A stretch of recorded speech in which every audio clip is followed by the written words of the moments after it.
Now, a man who's been left paralysed after an accident 23 years ago is fighting for doctors to be allowed to help him to die. Paul Lamb says he's in constant pain and that it's only going to get worse. Mr Lamb has now won the right to take over the legal battle started by Tony Nicklinson, who had locked-in syndrome after a stroke and who died last year. Mr Lamb has been speaking to our health and social care correspondent, Victoria MacDonald. Pain's taken over a lot and I've been dosing myself up, and then that normally will knock me out.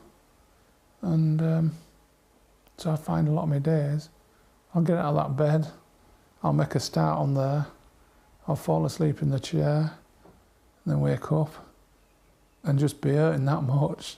I want to get back in that bed. Paul Lamb was paralysed following a car accident 23 years ago. He has to be cared for around the clock. Is that? His life barely lived beyond this room, and it is a life filled with constant pain. After 23 years, and trying everything, there's nothing I ain't tried. Wore myself out, wore myself ragged. And it never gets better than level 2.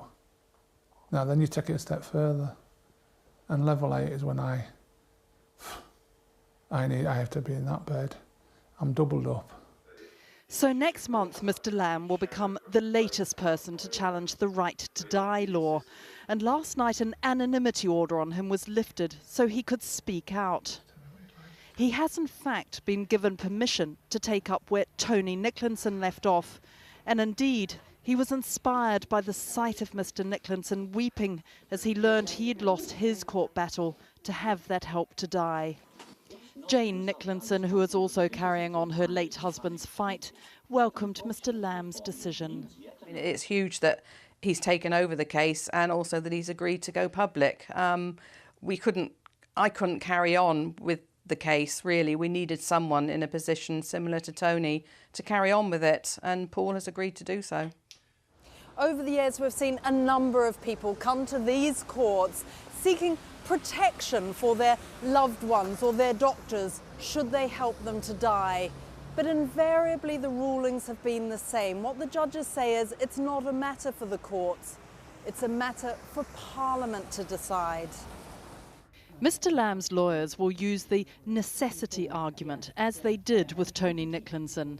He's pursuing the argument that as someone who is totally disabled and can't terminate his own life, that he seeks a declaration that a doctor who helps him in those circumstances should not be liable to a charge of murder and should have a defence of necessity open to them on grounds that they are relieving his unbearable pain and suffering.